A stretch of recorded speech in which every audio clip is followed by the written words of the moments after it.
faded? Yeah, fine. Fading now, wait till share.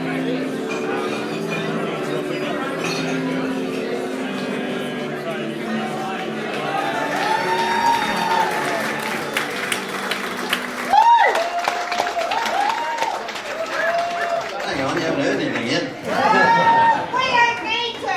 We're just looking at you.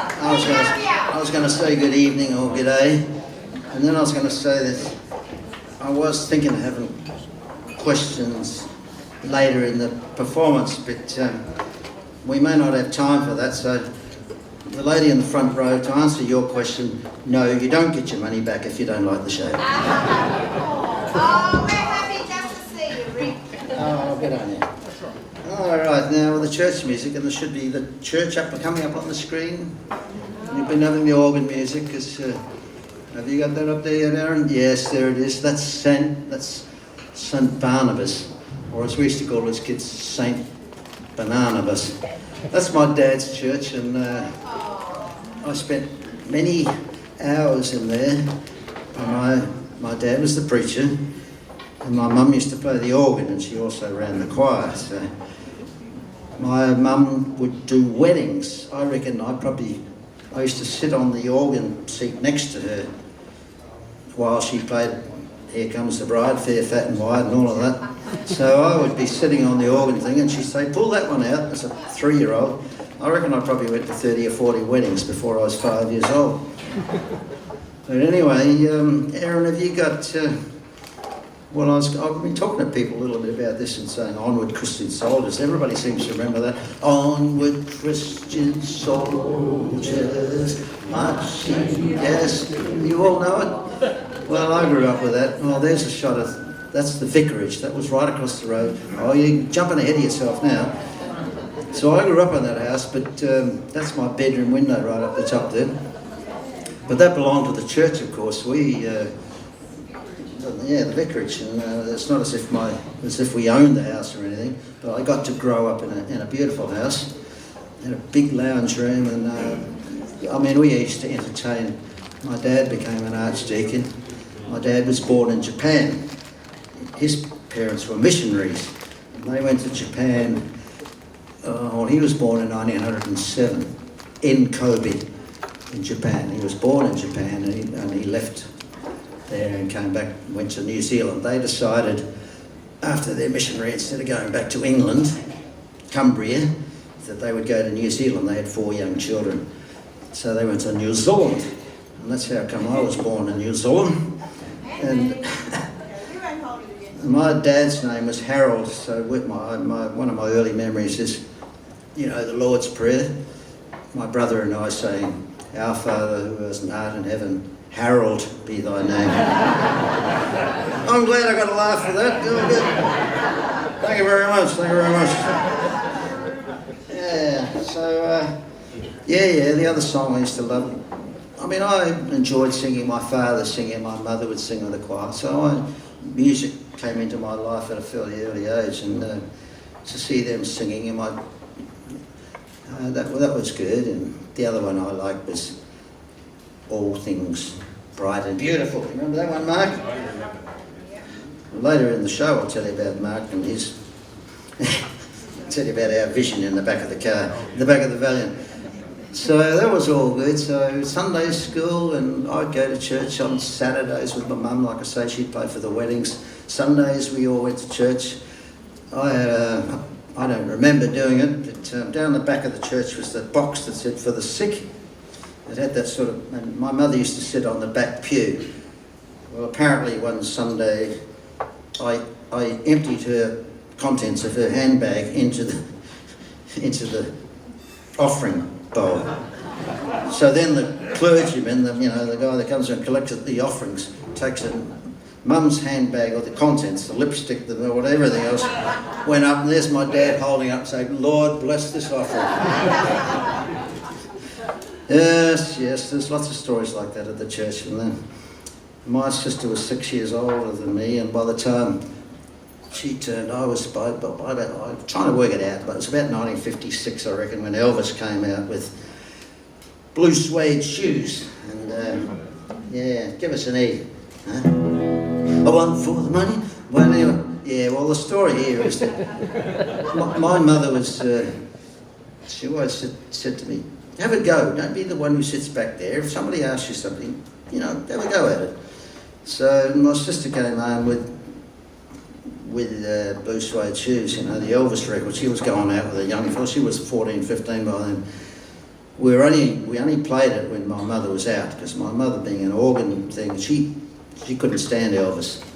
Later on, 10 years, 6 years later, I said, I want to have a guitar. She was a piano teacher as well, but she's, I'm not going to buy you a guitar. You'll end up like that awful Elvis Presley. So when my sister came over with the Blue Suede Shoes, and we used to stick it on only when she went out. So we'd listen to Blue Suede Shoes and whatever. Anyway, then when I'm going to school, I'm learning that we have singing once a week, and the teacher would say, well, I remember learning, you know, we'd learn songs from different countries. We learned Po Carry Carryana, of course, being Kiwis. Oh, carry, carry on. And then we learned from Scotland, Speed Bonnie Boat, you know, like a bird on the wing over the sea from sky, you know. That was Scotland. Then English Country Garden, I remember, you know, those are the things we were learning. So anyway, I reckon I was either 8 or 9, and the teacher probably forgot to bring his notes and said, today I thought we'd do something. Is there anybody in the class who'd like to sing a song? Well, I was fresh from learning Elvis, you know, I'm listening to Elvis. I don't think anybody else in the class was. So I said, oh yeah, I'll get up. Yeah, so, I mean, nobody knew what was going to happen. Give us the E again. I want for the money, 2 for the show, 3 ready to go, get good, but don't you step on the blue suede shoe. You can do anything like that's right, yeah. So that was my introduction to rock and roll in a way, and there we go. There I'm in the classroom, and of course the kids, I would think there'd be 30 kids in the class, but I mean, this is a private school. I'm a church kid, so I'm going to a private school. I mean, that tore the boards down. So 2 weeks later or whatever, I think the teacher stayed away from it the next week, but nobody else really seemed interested. So 2 weeks later or whatever, he said, anybody going to get up and sing a song? And nobody else did. So I said, oh, and I'll do it again. So, yeah, well, this time I was more prepared. Do you remember Brill Cream? Brill Cream, a little daffodil. So one of the men that hashed up, so we got the Brill Cream out, and I slicked the hair back and put the thing down the front and everything. Well, of course, it worked again. And yeah, you know, and so that was my introduction. And like you say, if you do something and you get a positive result, well, let's do it again. I thought, well, this is all right. And everybody's cheering and whistling at me. Oh, me, I'll do this again. So blah, blah, blah. And I remember about the next year or whatever, I remember riding on my bike to school. By that time, you know, I was riding to school. And I remember that song. It came to me the other day, thinking about, what do you want to make me for? I mean, you have to be pretty old to remember that. I mean, we're probably talking 1959 or something like this now, because this picture he's got up here now, that's me at boarding school in 1961. That's my first guitar, the guitar that my mother wouldn't buy me. So I went and mowed lawns, because my dad was sort of on my side, but we had a push mower. I used to push mow the bloody thing. It cost me £8, I think, and that was my first guitar. So, because we lived in the city, in a city, it's like Mount Lawley. It was called Mount Eden, and I should add here that my dad was also the chaplain to the Mount Eden jail, which is very similar to Fremantle. It was built about the same time, so he was the chaplain to the jail. It made life interesting as well, because over the dinner table, my mum and dad would talk about, actually Juliet Hume is one interesting case. They made a movie about it, Heavenly Creatures it was called. It was about these 2 girls in Christchurch, and Juliet Hume hit the mother-in-law wouldn't let them go to this and go to that and everything. So she wrapped a brick in a bloody sock and hit her over the head. And anyway, we'd talk about that at dinner. How was Juliet today, and how was the old there was a bloke in there who used to steal shoes off and steal, whatever.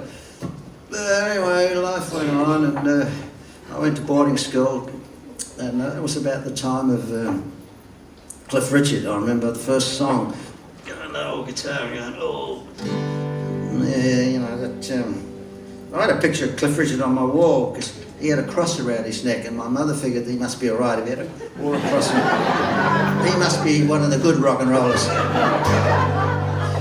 And there was this song, what's the song called? I was trying to think of the song. Yeah, that's the one. Got myself crying, talking, sleeping, walking, living long. Gotta do the best to please her, just cause she's a living dog. Yeah, so that was good. There was a guy from Samoa in this is boarding school, this is King's College now, and there were people from around the world, but Samoa was part of New Zealand in the big picture, and so there was a guy that could play guitar, and there was another guy that could play guitar a bit, so we gravitated towards each other a bit, and of course, we're starting in early '61, the Beatles are starting to arrive on the scene and blah, blah, blah. But for me, school holidays, I was sort of concentrating on, I'm thinking, oh, this singing thing could work for me, this could be all right. So, King's College, we had these Donegal coats, Reg, you'd know about Donegal, and we had the grey trousers with the red stripe down the side, and white shirt and a tie with maybe a stripe on, a maroon tie was there. Well, my mother said, no, you're a King's boy, when you go out, you wear this. Well, I was going to town on the bus, there was threepence on the bus to town, and I go to the movies, but then I found this nightclub, and there I am. Well, what happened was that's me singing in this nightclub. I think I would have been 14 then, or 13 or 14. That's the nightclub which I came across just a week or so. It's still operating as a nightclub in Auckland, and you can see the stone there. That's the same as Mount Eden Prison was built out of. So anyway, well, yeah, I used to wear my school uniform out to the garage, and then I had my other clothes that go back to that one era, and with the yeah.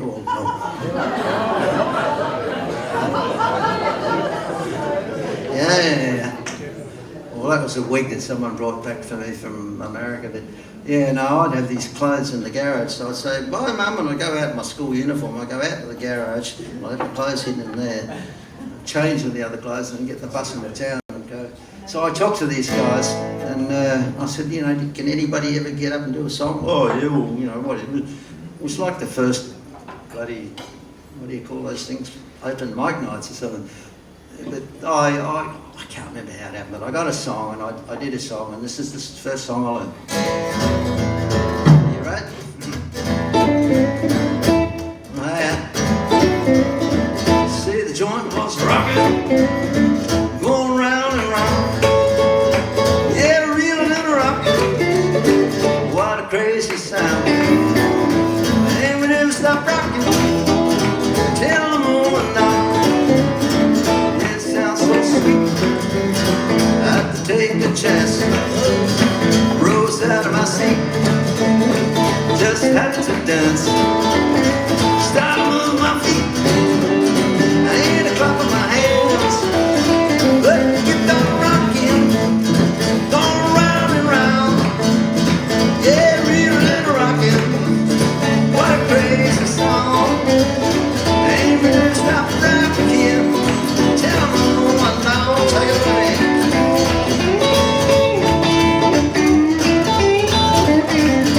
Yeah, tell me about it.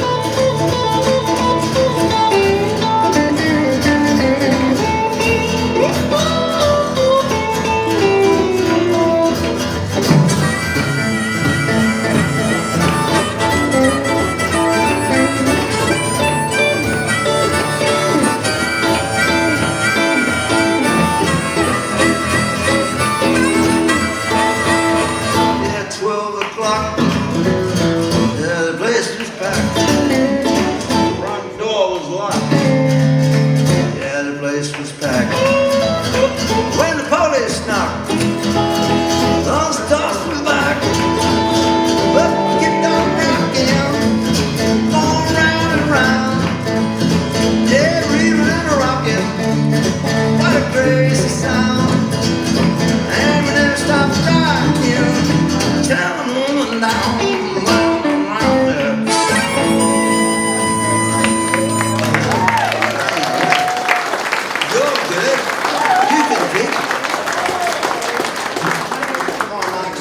let's have a glass of wine. We got through the first bit all right. Yeah. Mhm. So that was sort of high school. So like I said, I was about 13, 14, I read. And yeah, we kept going. And my brother was playing a bit. We had school holidays, I'd go home, go back to church and everything else. But then I left school, and my next mission was training college, Auckland Training College, teachers, where you learn to be a teacher. A couple of good reasons to do that. It was 5 women to every bloke. I thought, well, I had a school job. I had my father and everything. They used to get me jobs in the holidays, and I worked in a menswear store for one Christmas holidays. And I had a job at a music store. That was very interesting. And I was telling someone the other day. Actually, it was on the wireless with Jenny Seaton that the Seekers were out and selling records, and I was bagging these records and putting them in the thing. But there were guitars there. It was a music shop, whatever. Jeez, I'm losing the plot here. Anyway, yeah, we trained in college, and well, it was a lot. I'm trying to do 55 years of playing in 55 minutes, and it's pretty tricky. So I better get a move on. So we went to training college, and there was a bloke there who was a pop star, who was in a band called the Gremlins, who put together this group. This is about the time of the New Christy Minstrels. Kenny Rogers was in that, and I remember a song called Green, Green, the Grass is Green. We had 10 women in the group and 4 guys, one playing bass, one playing guitar, me playing guitar, whatever. We got quite good. The guy that was running it was pretty good, and we managed to sort of get on reasonably well. After about a year of doing things, the group, as we went out on our practical, it was 2-year training in, we ended up in this stage, which you can see on the screen now, and that's a television show called The Country Touch, which was quite a big TV show in New Zealand, and managed to get on that. By then, we'd sort of, like you can see, there's 6 in the group by then. We were going okay, but we were playing around the town and doing shows and that. But the next shot comes up is when we went again, which was the Vision. So my brother joined there. The brothers in that group, and a couple of guys changed, and the woman changed as well. But we went in. We got a manager. Oh, we got a manager. He took us into the recording studio. We went in to record some demos, and the guy, Stebbings, was a big company in New Zealand. The guy came out after we'd done a couple of songs and said, I want to offer you guys a contract. So we went in there, green as, and came out with a recording contract. And then blah, blah, blah. So this group went from there. We started recording an album. We recorded a single, which was a song called Daddy Sang Bass, which was a Carl Perkins song that Johnny Cash had a hit in America. This was the time where they'd send songs over from America and they'd put it in front of New Zealand groups. The trick about the song was they had this line, Daddy sang bass, Daddy sang bass, and I had the deepest voice in the group, so I got the line, blah, blah, blah. Well, the song went very well. We had a guy on the radio who loved it on the biggest show in Auckland, 1ZB, and we got to supposedly number 9 in Auckland. I've heard it was number 9 in New Zealand, but there's all sorts of things. But anyway, we were doing pretty good, and we were booked to do the Miss New Zealand tour, which was all the major cities and the semi-major towns as well. We were booked to do the Shirley Bassey show in the Auckland Town Hall. And then Shirley Bassey got a sore throat and cancelled, which that was a bummer. I've had a couple of those in my life. But anyway, and then the girl got pregnant. And everybody thought it was me, and it wasn't. I'd already made someone else pregnant. So my hit, not only did I have a hit record, I had a child on the way.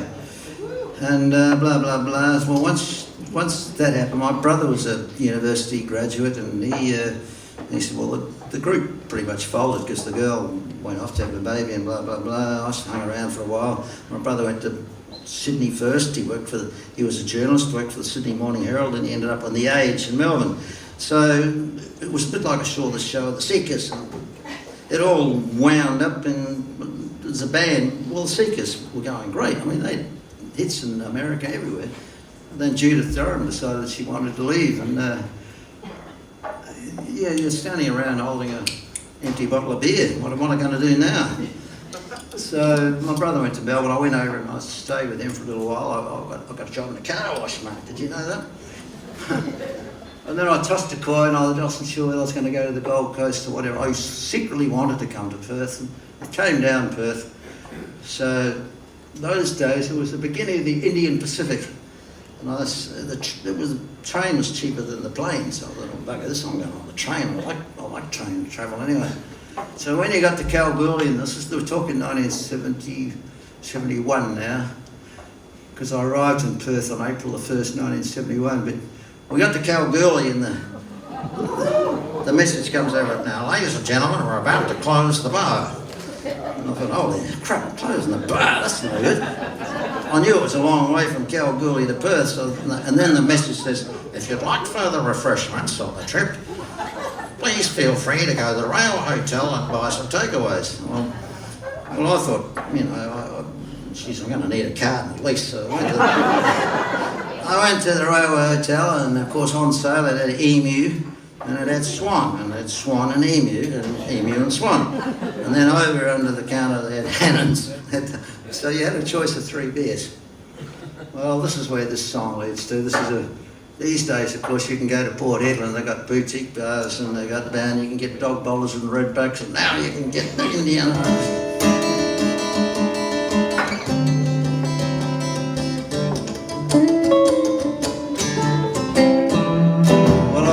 To a barroom to give a girl a good time. I walked in with $200 and I walked out with 5. She was a beer drinking woman. She was a boutique beer drinking woman. She was a big mouthed boutique beer drinking woman, and I don't want to see her anymore. She says, Daddy, I don't know you. I'll just call you Daddy Dear. She says, whatever your name is, pal, buy me another beer. She was a born-again, Bible-bashing, big-breasted, big-bottom, bad breath, banjo-playing, boutique beer-drinking woman. She was a beer-drinking woman, and I don't want to see her. And tell me about her, Brother Mark. Yeah. Oh, yeah. What a sad state of affairs. I'm so sad. I'm running out of money. Yeah, go on. Have another beer. Yeah. Something wrong with you, baby. Yeah, yeah.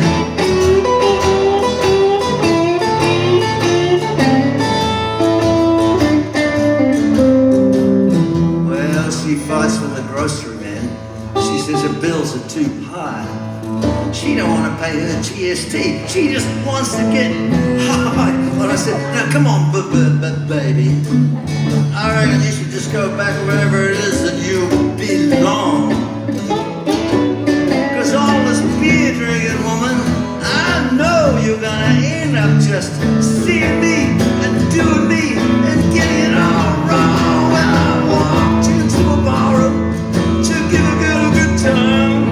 Well, I walked in with $500 and I walked out with 5. She was a born-again, Bible-bashing, big-breasted, bad breath, banjo-playing, boutique beer drink. She was a beer-drinking woman. I don't want to see her anymore. That's right.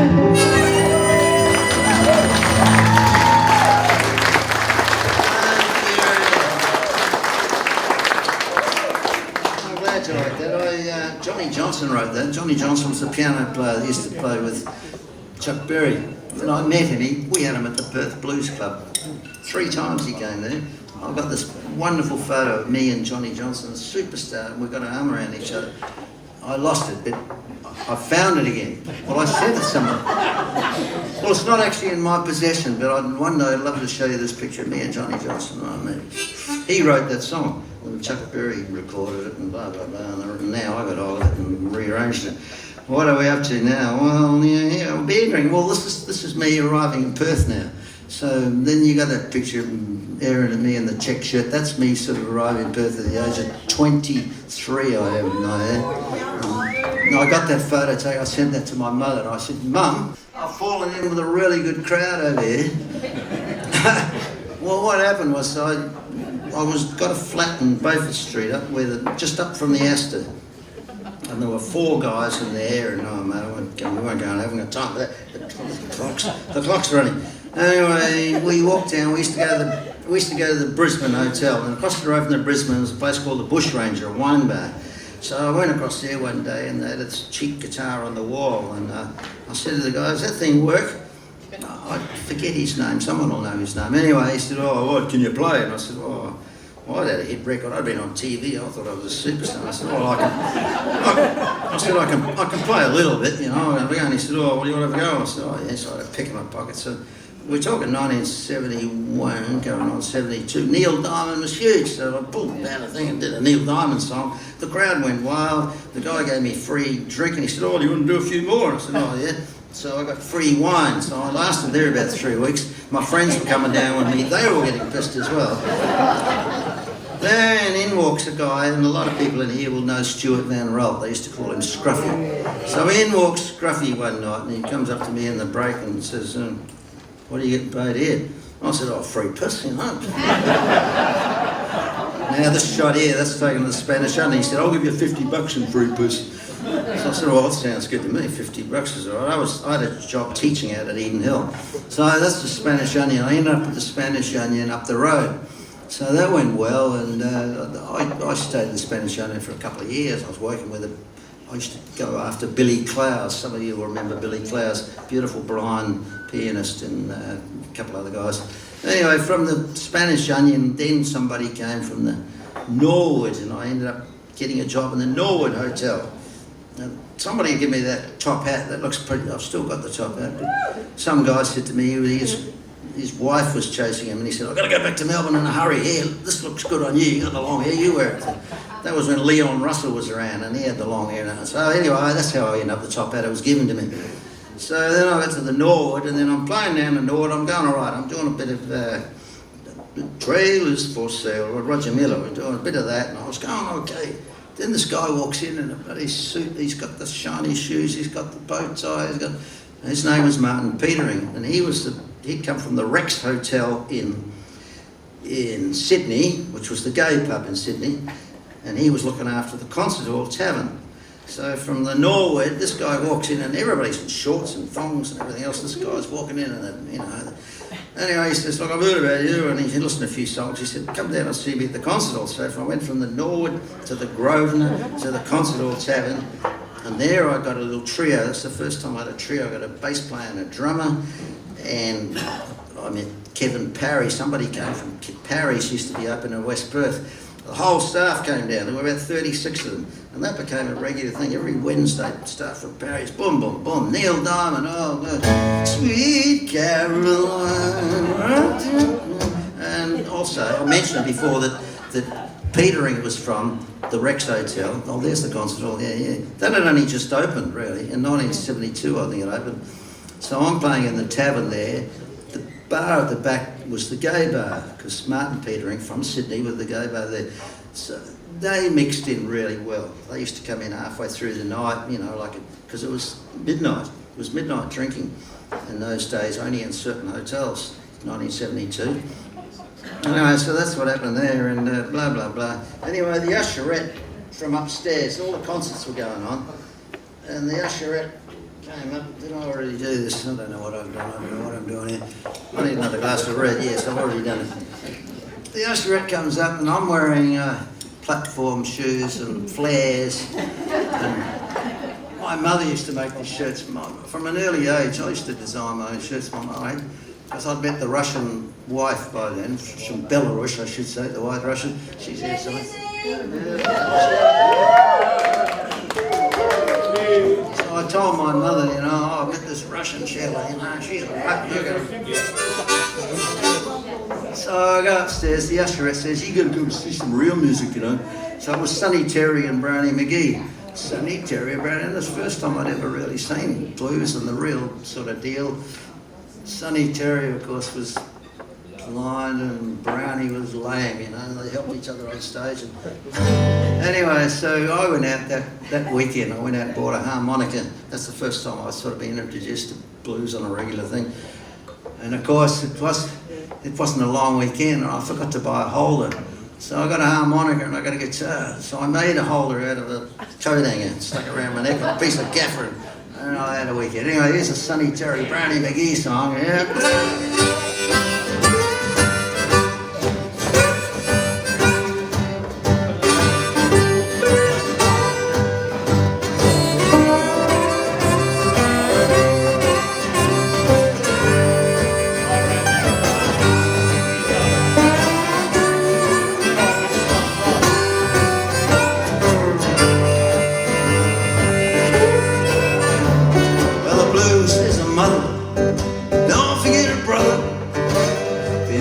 Love with the world a long time, being segregated, discriminated. Now the story must be told. Well, the blues had a baby and the whole world keep calling rock and roll. From Bessie Smith to Janis Joplin, the blues have been a bopper. Lady Day, she sang him too, that's Billie Holiday. From France and in Japan, so many foreign lands. Touch the young and touch the old. Well, the blues had a baby and the whole world keep calling it rock and roll. Tell me about it, Mike.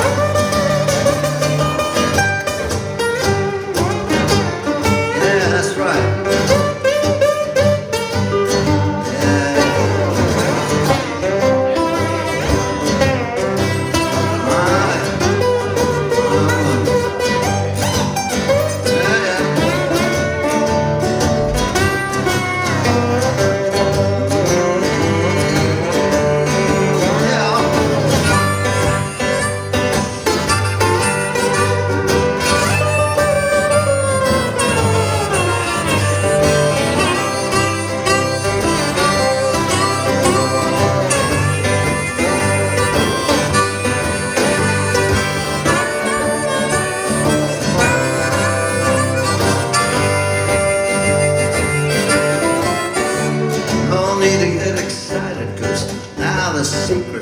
Yeah, the story must be told.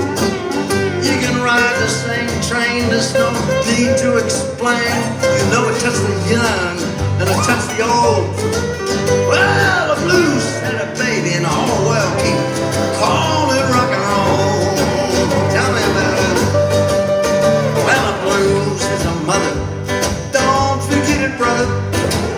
Been making love with the world a long time, segregated and discriminated and to the young and to the old. Well, the blues had a baby in the whole world. I said the whole wide world keep calling rock and roll.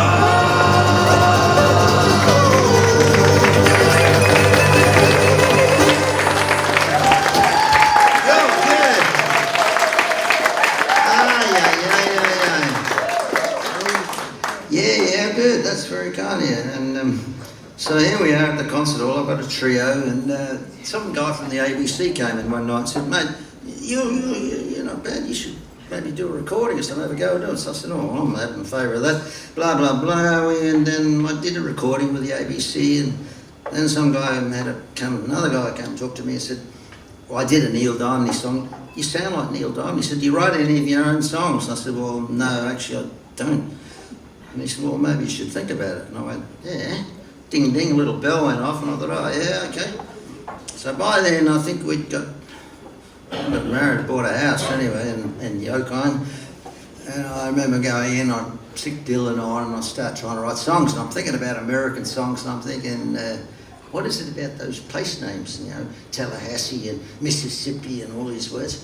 I started thinking about Perth. Oh, yeah. It doesn't exactly ring, does it?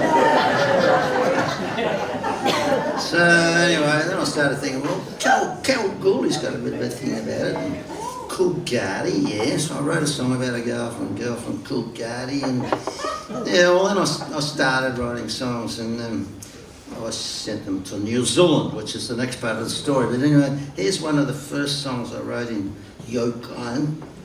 And yeah, this is the picture of the York Hotel there, and when you're there, it is there. I still go and play there. In fact, we know people who sort of live there. But what a beautiful old building, and yeah, Kalgoorlie's got some magic about it. Now, how does this go again? It's yeah, it's almost a true story. What? She was pouring beer in a Kalgoorlie bar. I was just a singer in a rock and roll band. We met living in the same hotel, doing what we wanted and giving it hell, and living so easy. That time can get so lonely. Makes no difference who you are. Laying with a woman helps a man satisfy. Drinking straight whiskey helps a lady to cry when life's not so easy. Making love together late at night. Oh, seem to feel so natural and right. And I still recall the men waiting in the hall, waving their money like men inside a style. Now life is on the highway, and I'm still a singer in a rock and roll band. Live my life and living it well, doing what I want and giving it hell, and living is so easy. Living is so easy. I'm doing all right, thank you very much. How's your father? How's your mother? How are the chooks going, all right?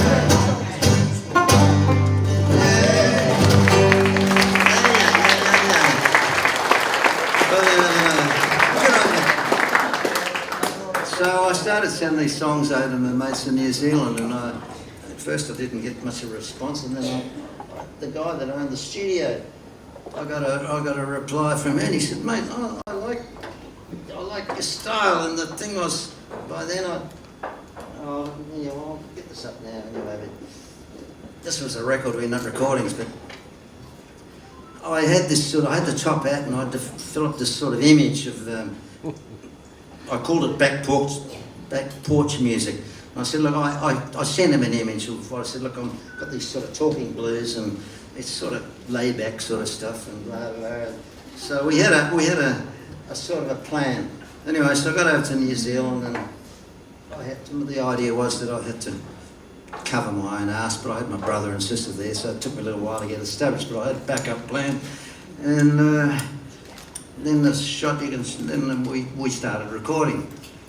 Blah, blah, blah. There we are, and that's Glenn that I still keep in touch with, and we started recording this record, and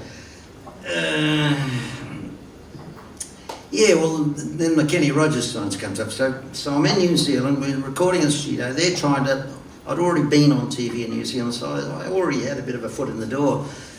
So about 1977, we're talking sort of July 1977, Kenny Rogers came out with Lucille. You picked the phone, time to leave me, Lucille. And I got a picture where I sort of look a little bit like Kenny Rogers. Anyway, film clips hadn't been invented. You know, the sort of VHS and everything hadn't quite started. Yeah, that's my sort of Kenny Rogers look in 1977. And I had the beard and blah, blah, blah. So they didn't have we had a show in New Zealand called Ready to Roll, and that was like Countdown. It was the sort of the equivalent in New Zealand. So, you know, every week they'd go through the top 10. Well, Lucille went to number one, of course. It was number one for 3 or 4 years. Well, I did the film clip. They flew me to Wellington. I did the film clip, and I did the song, blah, blah, blah. So every week for 10 weeks, I mean, it stayed in the charts. they'd show me on the TV. So, I got a lot of mileage out of that, which was a double-edged sword in a way, because, but anyway, so I'm walking up Queen Street one night, I think Liz was in there, so I've been on TV for 10 weeks in a row, whatever, and these two pretty girls were walking up towards me. One of them looked at me and said, "Are you Rick Steele?" I stuck my chest out. Yeah. Huh? And then the other one said, "You suck." They were not into Kenny Rogers or that deflated my ego a little bit. Anyway, you get over things like that. Yeah. They both sort of stuck their tongue out and said, "Oh, fuck off you." Anyway, so following on from that, after I got the TV thing, the next one's the Little River Band's coming to town, and my management's looking after me, and I got the support of the Little River Band, which was in the Auckland Town Hall, 2,000 people, and I'm going on first, solo, and blah, blah, blah. So that's all going good. Well, you got to remember we're in Auckland, 2,000 Kiwis, and I'm ready to take the piss out of the Aussies. So when I was in Perth, I was doing all the taverns. A new tavern was opening every week in Perth, and they'd play there. And you were a human jukebox, People come, "Can you play this?" I mean, I played Bobby McGee. "No, but I didn't hear. I wasn't there. Play it again." One night, I played Bobby McGee 3 times a night, but I wasn't here. Play it again, So I started conjuring the song called "Pain in the Arse." That was the name of the song. So I'm thinking I'm going to do this song. Like I say, I'm in a crowd of 2,000 Kiwis, so I'm ready to do this song. And I said, I've just been over, I'll be living in Australia for about 7 years, and I'm out there playing in a pub down there in bloody Fremantle, and there's Bob and Mabel are sitting down there, and Mabel comes up and says, "Can you play this? Can you play that?" And so I'm hanging on the Aussie accent. I'm taking the piss out of the Aussie as hard as I can go. So I said, then I say to the Kiwis, I wrote this song while I was over there. So here's one. I'll just give you a verse. Here's a little bit. It starts off, "Waltzing Matilda, bloody near killed her. Stick it up your billabong. The pub with no beer is full of queers. Go back to bloody Geelong." Well, did I know that, what's his name from the Little River Band, the lead singer? Glenn Shark is standing in the wings. Stop me, he's from Geelong. He's standing in the wings looking at me. I didn't know that. Anyway, I did get invited to the party after. Anyway, as I came off the stage, the promoter said, "That's the best response we've ever had from a bloody Kiwi entertainer before. You did great, everybody." So, blah, blah, blah. So that was my story there. Well, after that we move on, and this record I like before was ready to release by now. So we're getting ready for that, and I'm thinking I'm going to have to tour it. So we started forming the band, and that's where the Hot Biscuit Band started in New Zealand, 1977. So through a couple of guys that I knew, they came and formed me, and there we are playing at that's an Ambassador, I think, festival. But so I started forming this band, and we were, what do you call it? We were slightly hippie based. There was a fair amount of bloody life going on, and I had a guy in the band. I hadn't smoked much marijuana in my life before then, but New Zealand, they were growing it pretty good, and it was quite a common crop over there. That's an Ambassador Theatre, that's 70,000 people there we played to. But, so anyway, we used to have rehearsal, and this guy, he was growing marijuana on an island in the middle of the Waikato River, which is about 80 miles, 80 kilometres south of Auckland. And they have an island, a river, and he came up with this great plan, I'll grow him a crop on the island. So we used to get ready for rehearsal, and we were waiting for Mike. He's coming back, he's gone down to pick a crop, and we're getting ready for the rehearsal. We've got a carton of beer, and Mark should be here very soon, we'll be able to have a smoke. Well, he comes in the door, and he normally had a brown paper bag, he's got nothing with him. He said, "Where's the smoke?" And he said, "You're not going to believe this." I said, "What do you mean we're not going to believe?" He said, "The possums got on the island and ate out the entire crop. And the worst thing about them was that they were Australian possums." And it's a true story. How could you make this stuff up? So this song's called "Bringing It Back from Waikato." All right.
All the pretty faces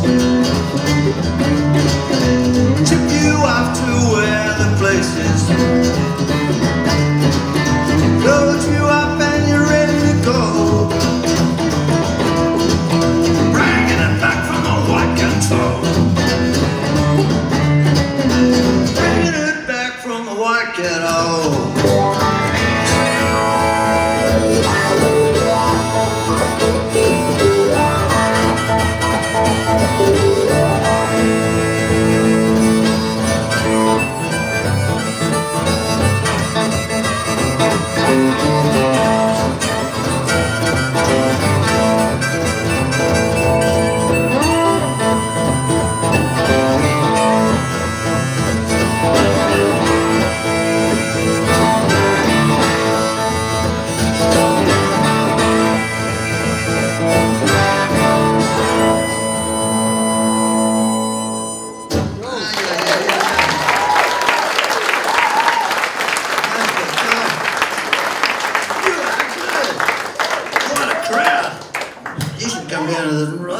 We play. We can do with it.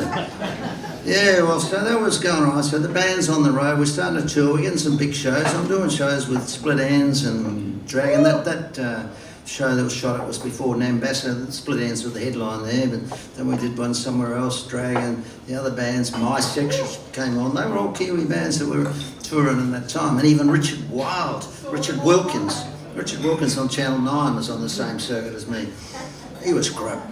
No, I didn't say that. Now, after that, so I had a couple of songs there. I got a song that it was doing all right.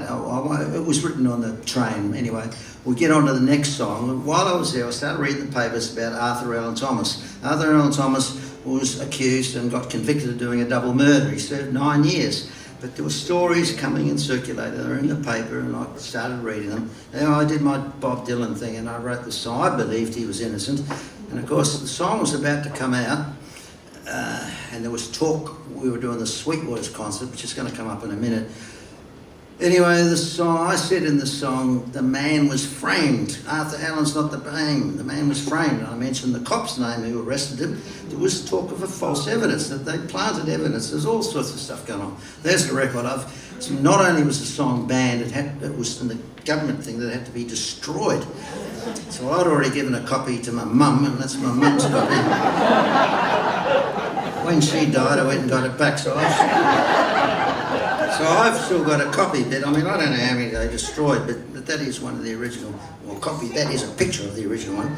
So now, here, and if you're good, I want to show this clip, which was on the NZBC. It's, we can have a glass of red while this is going, Mark. And,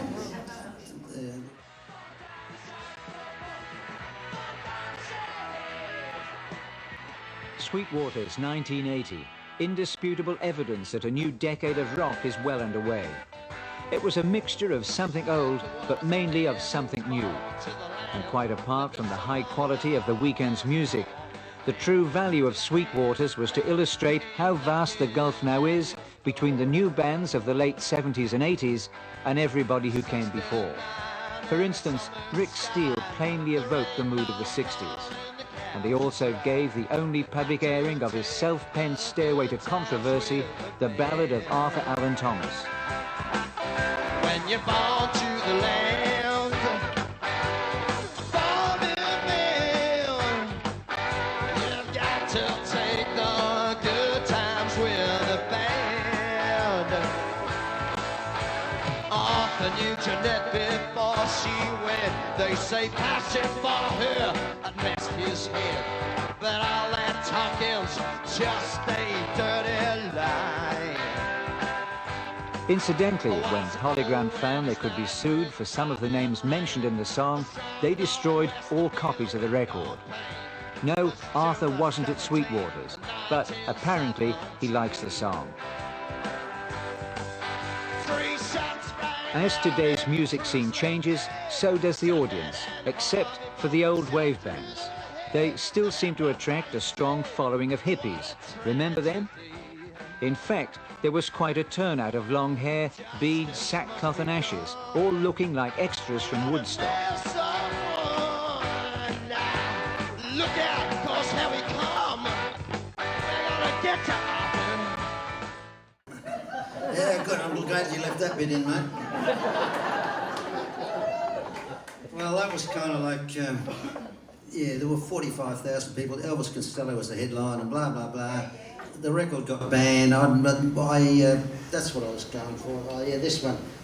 The record company felt a bit sorry for me, and they offered me this deal to do a country album, K-Tel type thing. So I did Rick Steele Does 20. We recorded it in 3 days, and I got paid $5,000, and that paid for our airfare. By now I had 2 sons, courtesy of Ma Steele over here. So we got a letter from our agent looking after the house saying your house is now in such bad repair we can't let it. Nobody wants to move in your house. So she burst into tears and I said, all right, I'm ready to go back to Perth. Let's go back to Perth. So with this happening with the Arthur Allen Thomas, it was sort of like, it felt like a good time to go. So we're talking 1980. So we came back to Perth in 1981 with 2 kids and blah, blah, blah. I was getting picked up in limousines, I was on TV, I was a pop star for a while. Got back to Perth and I went and saw my agent. And the first gig he offered me was a Chinese restaurant in Murray Street. $50. And you had to pay the agent's fees out of that as well. It was 20% out, about 40. So anyway, I did it. Halfway through the night, everyone had left, and I said, I'm not being racist, but I said, there's nobody left. I sat down and put my guitar down, and the Chinese man said to me, no, you keep playing. I said, there's nobody here. He said, I'm paying you to play, you play. That was my first gig. So I went into a little bit of, I think, what have you got, depression, and I started going, we lived up the road from the Darnell Hotel. I used to go down there and listen to Norma Kelly sing, and Norma Kelly was packing them in, and I was...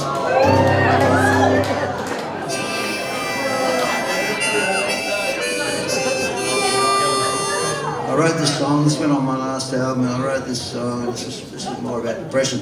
The fiddle player who played the record, it was the most depressing song he'd ever heard.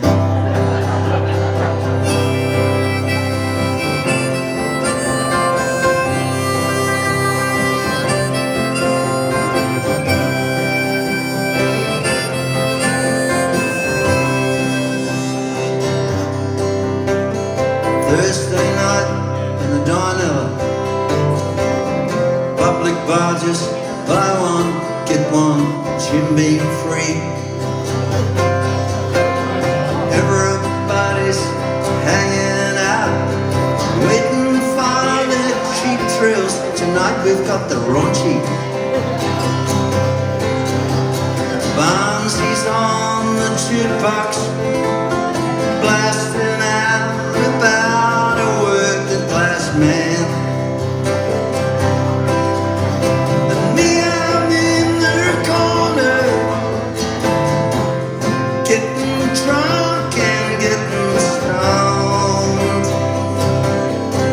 Hey, oh, keep the middies coming, 'cause I'll stay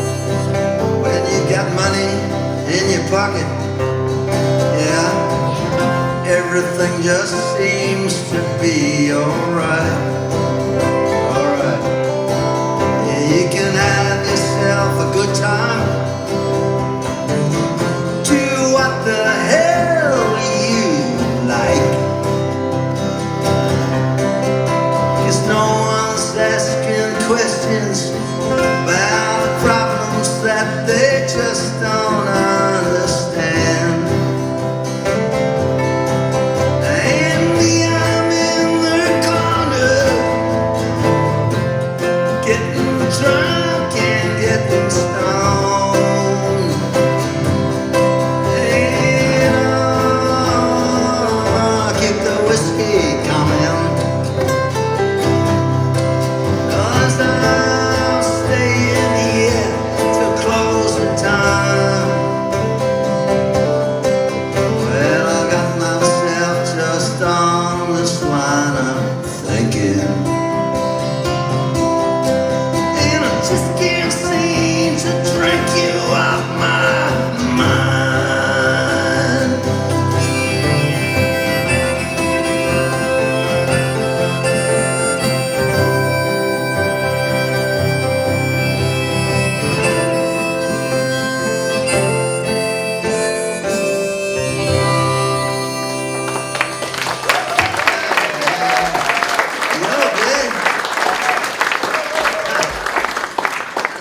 That's very kind, yeah.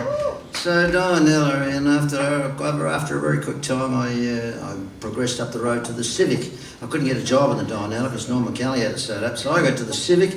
I started there, and I got in there to the little cocktail bar, and somehow I talked my way in there, and I started this. It's called Garage Band Night. We're talking 1982 here, probably. And on a Tuesday night, same as the Blues Club. It's really where the Blues Club began. So I started this Garage Band Night, but the difference was that I used to invite guests. I knew a few people then. I'd met Dave Oliver, and we had some pretty classy people walk in. There was one night in particular that I always remember because they came in at 10 to 12. It was 12 o'clock closing. 10 to 12, these three guys walk in with another bloke, good-looking fellow. So you've got to get this guy. This guy's great. He's going to be a star. And I said, look, it's 10 to 12. We're going to close. There's no more racks. The bouncers everyone wants to get out at 12 o'clock.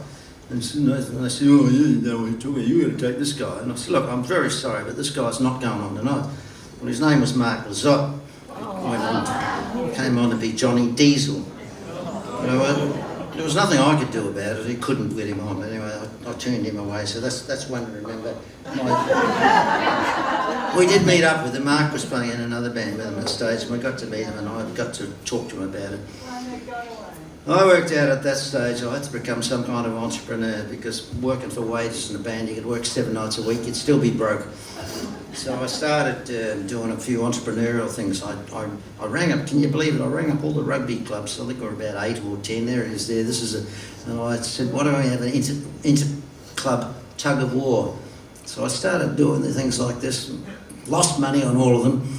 We had a hungy, we had Jerry Merito, who was a famous guy in New Zealand, a Maori concert party. It was a great idea. In fact, I'd like to do it again, but I can't be bothered now, I'm too tired. Too old and tired. I started running river cruises. We ran river cruises. I did a trip up north. We did our first trip up north. Oh my God. In a little van as far as Port Hedland. We had a job in Port Hedland. And the truck broke down, we had to get a part, so we went to Broome and so we travelled all these miles and came back broke as usual and pretty disheartened. So this song was written in the swimming pool of the Port Hedland Motor Hotel.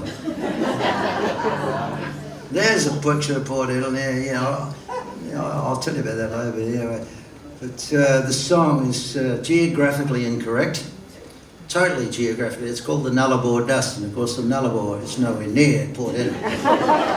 But it's going back to, Coolgardie, Kalgoorlie, the names seem to fit well. So I cheated and used that, and it's also got drug references in the song, so Reg, I think you should close your ears, it mentions strokes.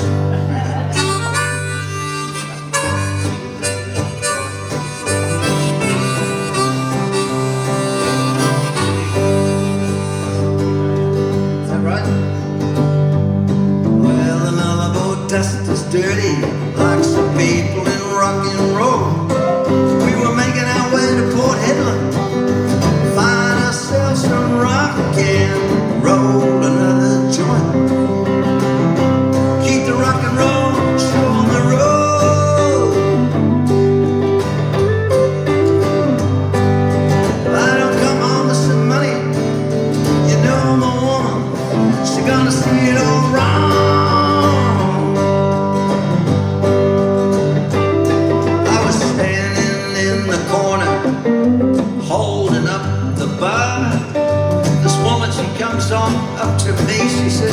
I wanna take you home and rock and roll you all night long. Oh, goody. I wanna rock you, roll you all night long. Well, if I don't come home with my pants up with some money, no, my woman, she's gonna see it all wrong. I'll be out on the street, out in my street. Yes.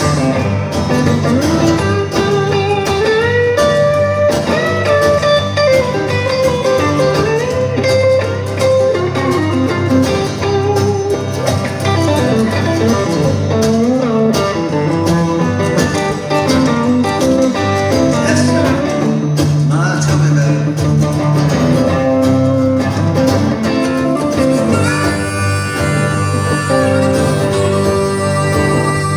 Well, the Navajo dust is dirty like some people in rock and roll.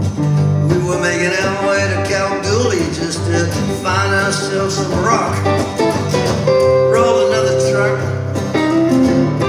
keep the rock and roll show on the road. Yeah.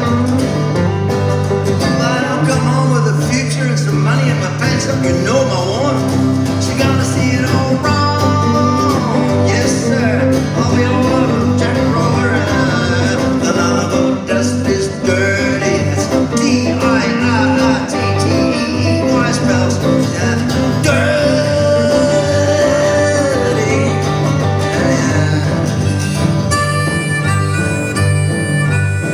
Pull over, please. This is the cops. Can you pull over?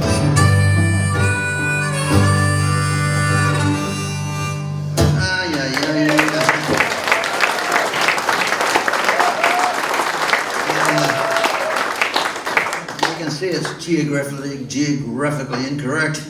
1984 was the centenary of the Spencer's Brook Hotel, and I'd been to Spencer's Brook through my wife's father. My father-in-law took me to go and have a beer because he was working down the railways. They were refugees from Belarus, and his first job was working the railways. And they used to have the turntable in Spencer's Brook because the trains were either going to 2J or they were going to Kalgoorlie, something like that. So I knew where the pub was. Anyway, we ended up and it was a 100-year-old pub. This is 1984, and the lady, I got to know her. She said, "Well, can you bring your band down?" I said, "All right, we'll take the band down to Spencer's Brook." So we did the centenary there with the band. We played outside the pub. Well, during the conversations and the beers afterwards, she said, "Oh, the pub's sitting on 17 acres." Well, I showed you before, I'd been involved in these festivals in New Zealand. There was nothing like that happening over in Perth. There were no festivals in 1984 at all.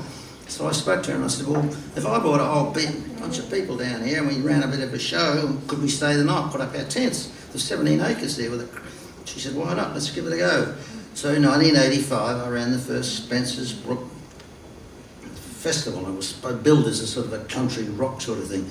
I ended up with Dave Hole as one of the headlines, and there was a camel farm up the road, and I had this fantastic plan. The cameraman who was supposed to film it got pissed and didn't get the main bit. So I belly dancers. I booked these belly dancers to come down from Perth. They came out on the camels, and the camels, as the sun went down, and then they came around, and the camels, how they do, they sat down in front of the stage. The girls got off, and there they are. There, yeah, we can have a look at that. So that was 1984. That all went pretty well. And you'll see a shot of the Gypsy Jokers. We had 30 odd Gypsy Jokers who came and behaved themselves pretty well. There they are down there, and somehow they took at that stage, now Bindoon comes up very soon after this because some of the bikies, I was playing a bit of that George Thorogood stuff in the blues, and the bikies took a bit of a liking to me. That's how what happened at the Civic Hotel. Garage band night ran for 5 years, and I got a phone call at 8 o'clock in the morning from this guy saying, "I've just registered the name Garage Band Night, and your show has to stop. You can't call it anymore because I've got the name." After 5 years, then the owner of the Civic came to me and said, "You're getting all these bikies turning up your gigs, and so I got kicked out of the Civic as well." That was and Dave Hole and I did a duo at the Queen's Hotel. We got kicked out of there as well because one of the bikies came up and pinched the boss's wife's bum. So we got kicked out of there as well. So guilty by association at that stage. So then there we are, Bindoon. I did the first Bindoon, and how's that lead on to? Yeah, well, there's a bit of a clip. Oh, you saw the Spencer's Brook one. There's a bit of a clip from Spencer's from Bindoon coming up now. Is that going to have audio on it, do you think? Yeah, is it working? Here we are at Spencer. This is Bindoon, 1985. 86.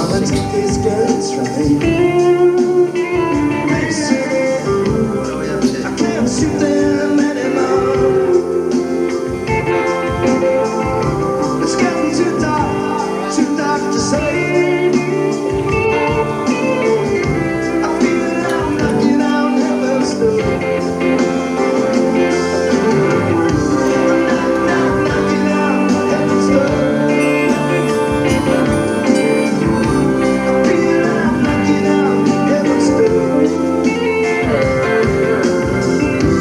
Knocking on heaven's door.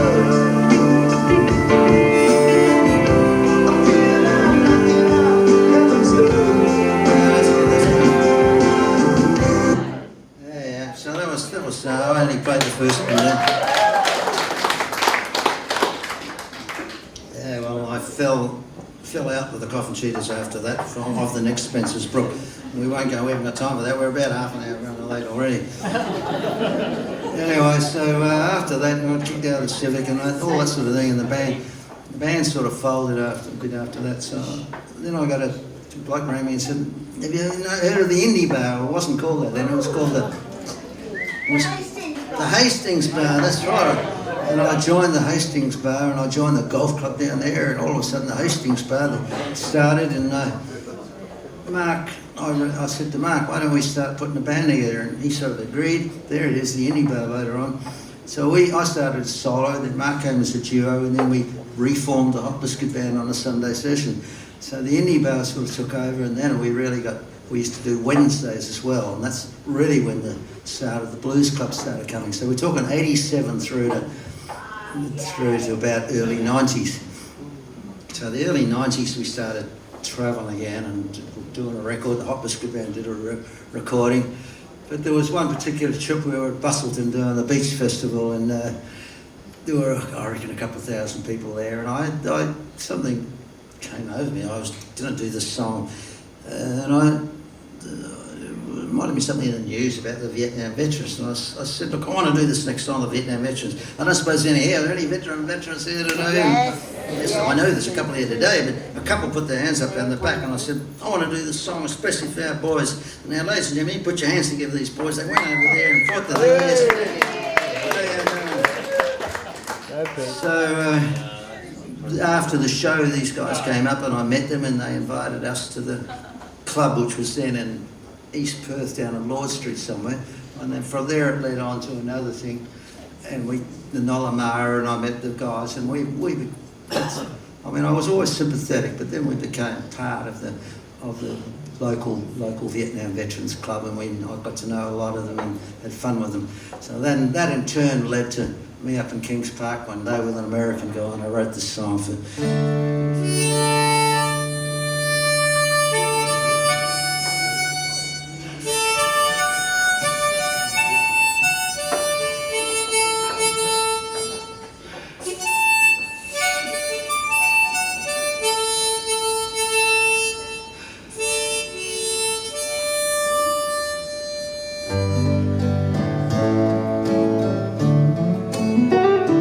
When the sun goes down and the darkness brings the closing of the day, light your light of remembrance so that others will surely know the way. We will remember you. We will remember you. We will remember you. We will remember you. And in the morning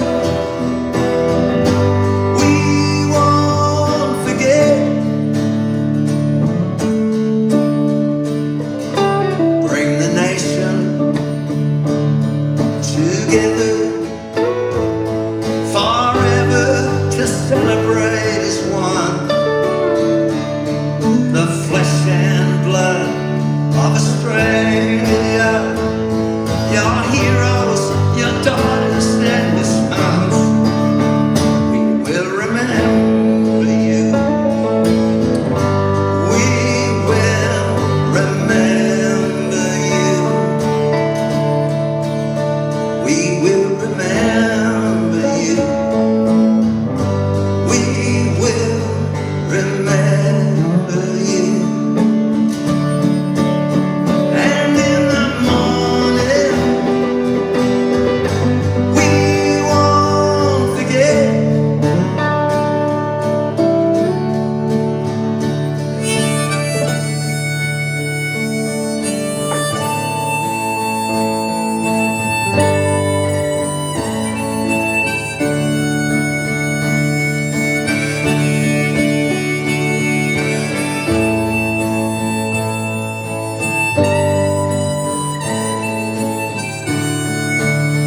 We will remember you. We will remember you. We will remember you. We will remember you. And in the morning, we won't forget. And in the morning, we won't forget.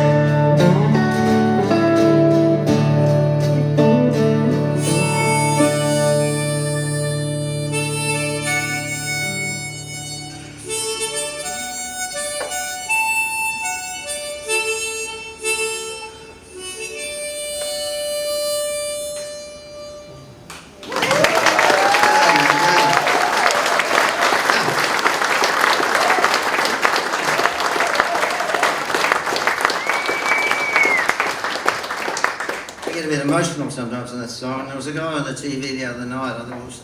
I'd only watched 5 minutes of the show and I had to turn it off. But he was a Vietnam veteran from over east, and he came home and he said, I had to leave town. I mean, the way they got treated when they came back. He said, guys that I went to school with are calling me a murderer. He went in a local pub and he said, no, they were spitting on me and calling me a murderer.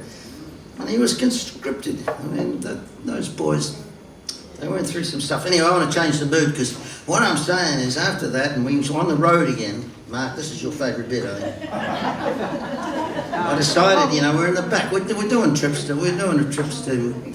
doing Marvel Lock, and then we're moving it to Kalgoorlie, then we're going to Murrin the mine, then Leinster, and then you drive home, 10-hour drive back home. And I decided, sort of after about 3 years, it took me that long, I should be using my time in the back of the car for something worthwhile. So I thought, look at this, I'll start writing some poetry. So here's one of my opening poems, all right? All right, I hope you're going to like it. The sun kisses a rabbit's ass as the crows peck at a dead kangaroo's bum. While here I am alone in my thoughts, wondering what went wrong again. All of my hard work was but a rich man's gain, and leaves me thinking, feeling, grieving and bleeding in from the heart. But the crocodile tears won't come.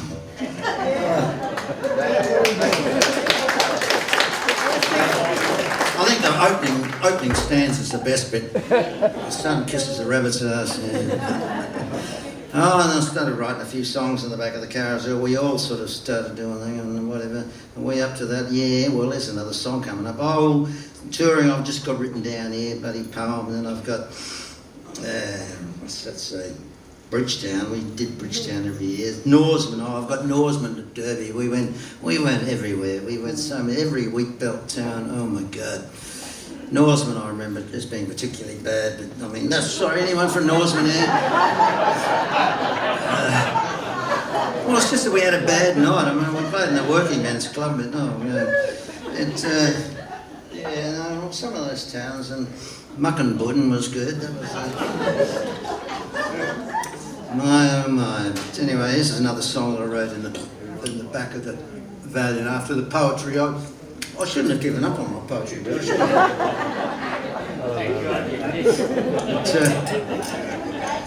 One of the things about going to Kalgoorlie, and this is a true story as well, I mean, fans are like relatives, you can't pick them, right? Well, I had fans, well, I think you had a couple as well, but I know I had a couple who were working in the oldest profession in the world in Kalgoorlie. Checkout chicks, yeah. Oh, anyway. Yeah, let's hear it for the checkout chicks. Yeah. So here's a song written in the back seat of the car for the girls from Kalgoorlie. It's called Next Time the Blues Comes Around.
We're up to 2000, so year 2000, and we had a job, you know, everyone was scared about what was going to happen when the clocks turn over in 2000. We got a job in Bunbury. We got paid $1,000 each to play this gig in Bunbury, and oh man, that's the most money we'd ever earned in a band in my life. You know, so went down there doing that, and of course by then my son was starting to make a few inroads over east, and in America as well. So he, we'll do Bunbury. I'm jumping ahead of myself. So Bunbury, then New Zealand came up on the thing, and I went to New Zealand, and I took my friend who's here tonight, Arnie Blumenfeld's here tonight, and we went to New Zealand together. About this time, at the same time, I'd met a guy called Danny Lung from Singapore. Danny was a student at Murdoch University, and he'd done this film. It was called, no, it doesn't matter what it's called, Universal Blues. There's Danny Law on the thing, and he came round to our house and he said, "Oh, Mr. Steele, can I come in?" He was so polite, and we drank VB until it was coming out our ears, and we got on well. So it was sort of, then I introduced him and things, well, I took Danny to Bridgetown Blues, we were going there every year, blah, blah, blah. So it was in the background, and I kind of kept an eye on him, and I introduced him to another Malaysian guy in Perth called Trevor Jalla, and they clicked and formed a band. And that band went to Bridgetown, blah, blah, blah. So Arnie and I go to New Zealand, we came back. When I got back, I ran a festival in Fremantle, it was called, with Danny, it was called Universal Blues, some Fremantle. So Danny's gone back to Singapore with his dad, and they're organising a blues festival in Singapore, and they said, "We want you to come over. So we're going to pay your airfare to Singapore and back, and we'll give you some money, and we'll look after you." Well, meanwhile, Arnie and I had a great time in New Zealand. We didn't stay in any motels because I just stayed with relatives and friends and blah, blah, blah. We had a fat time. Arnie says to me, "You must come to Switzerland one day." And I go, "Yeah, that's never going to happen. You know, my bank balance, when am I going to get to Switzerland?" Get back to Perth, I got this invitation to go to Singapore, and I'm working it out, and I'm thinking, well, if I added my airfare, instead of going return and go out to Singapore, I'll keep going. I'll use that to get to Switzerland. And I said, well, this could work. So Arnie and I had a meeting about it. I said, well, I don't have much money, it's not going to be good. Anyway, that's what happened. So I took Arnie to New Zealand, Arnie took me to Switzerland. I went to Singapore, did the show, got my money together, and ended up in Switzerland. So I got there and I said, "I'm going to run out of money really quick, you better show me around a bar." So we went and we found this bar, and I said, "That's going to be all right, I can play in there." So from there, from Switzerland, oh God, where am I? I'm running out of time here, we're an hour over due already. From there I went to America, then I came back from there. Switzerland was very successful. I ended up actually making money. I came home with money. I went there with nothing, came home with money, so it was pretty good. So then we went to then my son went to America. So my son sends me a message saying, "I'm doing this record with Yoko, wanted to do this record," and she picked all American bands. Sleepy Jackson was the only Australian band on this record.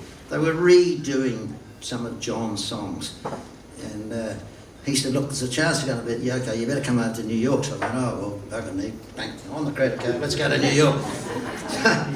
So I got over to New York. Of course, Yoko didn't turn up, she sent her manager down. We met her manager, big deal that is. Anyway, I got picked to open at the Bowery Ballroom in New York for my son, the Sleepy Jackson. It's 500 people, industry people, more people than that, but there were 500 known. Oh, that's the Bowery Ballroom there. Yeah, so I'm up there by myself. So the night before, I'm thinking, how the hell am I going to open? What am I going to do? What am I going to do? Panic. And I'm thinking, well, it's always in the show like this, it's important what you start with. So after about 3 hours of sitting there with a beer and a wine and thinking, I came up with, "G'day, New York. I'm from down under. In fact, I'm from down under. I'm a Kiwi." That was my intro, and I sort of got a bit of a laugh for that. And then I went into this song, which is sort of like by, yeah, that's it. It's a bit like my autobiography, really.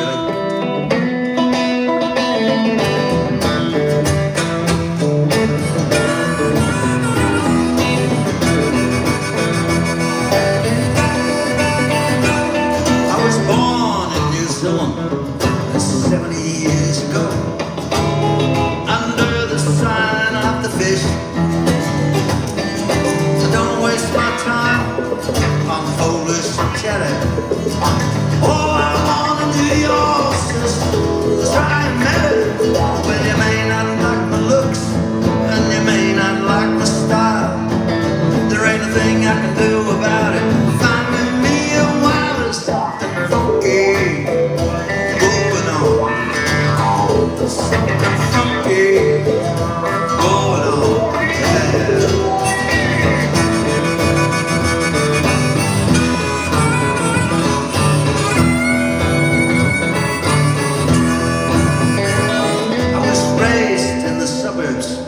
On the right side of the track, second son of a preacher man.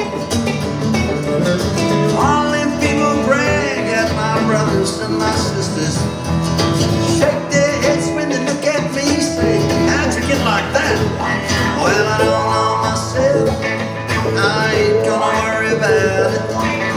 Just got my bottle of booze, can't live without there's something funky going on. There's something funky going on.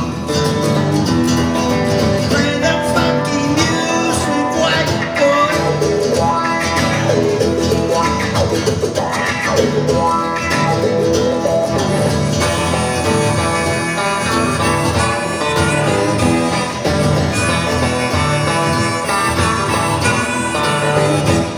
Well, you may not like the looks, and you may not like the style. There ain't a thing I can do about it. Finding me a while there's something funky going on. There's something crazy going on. So many crazies on my TV. So many crazies walking around in our society.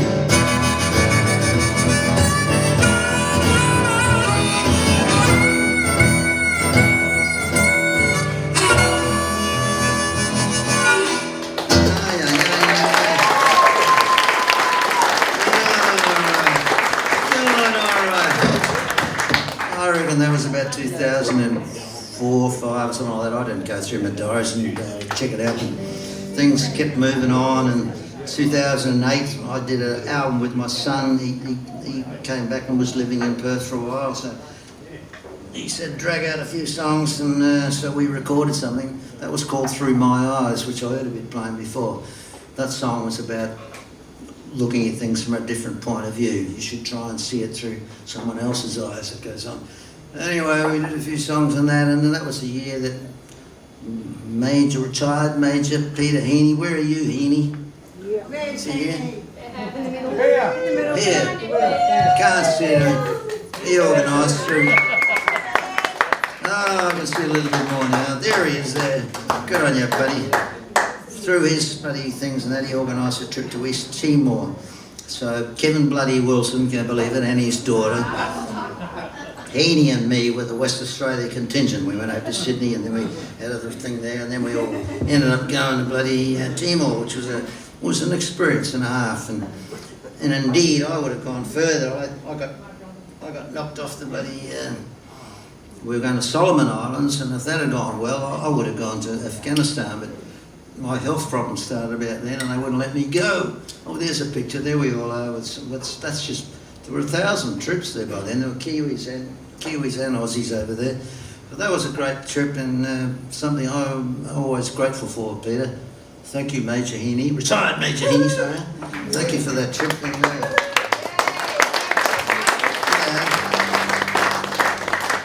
so, you know, I come back from Timor, I come back from there and go there and everywhere else. And I had another trip to America. This time my son was playing at Coachella with the Empire of the Sun. We're now on Empire of the Sun, which are doing a huge in America at stage. Coachella style, there we are. That's Vegas, I think. I got to open for my son in Vegas, and he introduced me by saying, I'm putting my guitar on. He's saying, well, we found this guy out in the back there. He's playing. We're going to give him a chance. Well, the room's 5,000 people. There's about 1,000 people in there by then. All these girls up the front, and they're all looking at me going. And then he says, no, this is my papa from Australia. And all the girls go, yeah. So halfway through the show, I did about 4 or 5 songs by myself. And then I said, yeah, there's a guy at the back reckons he can play a bit. So we're going to bring him on, see if he can get any good. And then Luke would come on and blitz it, and we'd finish the show together. So I was on the bus. You got that shot with me and the dancing girl? There it is. Mate, I was on the bottom bunk because I couldn't climb on anywhere up. But I got those girls on the 2 of them on this bunk on top of me, and the other 2 sleeping over here. I'm on the tour bus, which was actually Dolly Parton's old tour bus. These things are brilliant, you know. So we toured I went from Las Vegas to Reno. I shot a man in Reno, that was big, and then we went back to Vegas, and then we went to Arizona, and then, finished up somewhere. So I did a bit of that touring and then came back to Bunbury. It's always good to come back to Bunbury. There it is, Bunbury! So we're just about up to date now, and I'd like to sort of finish with a song. So thank you very much for, as I said to the lady earlier, I think you're not getting your money back. We're pretty much at the end of the show now, and I want to finish with this song, which was I've carried with me. I'm lucky. I was, you know, you think of a bloke like Miley Cyrus's dad, you know, and he's got that song. You can take my heart, my achy breaky heart. He's sort of stuck with that for all his life, and all that he dies. You think, well, I've got a couple of songs that I'm carried with me for life. This is one of the ones, and Bob Dylan. I've got a couple of things in common with Bob Dylan. A, we've got 5 children. Bob's got 5 children. And Bob named his oldest son Jesse, and we named our eldest son Jesse. So this song is someone informed me just last week. I didn't know he wrote this song for his eldest son. It's called Forever Young, and I've carried the song for a while. And it's a blessing, and I'd like to. I'm sitting here in front of you saying my life's been a blessing. Don't worry about that. I've had a good time in between the drinks. I'd like to introduce you to Mark Gordon now. Put your hands together for Mark.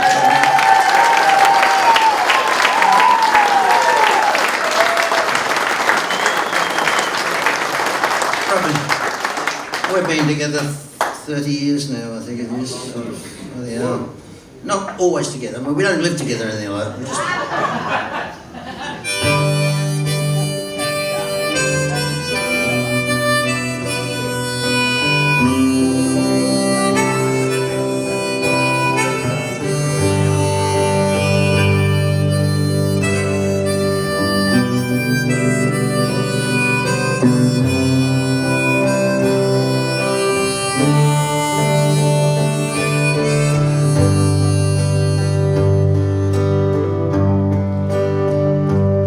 God bless you, keep you always. May your wishes all come true. May you always do for others, let others do for you.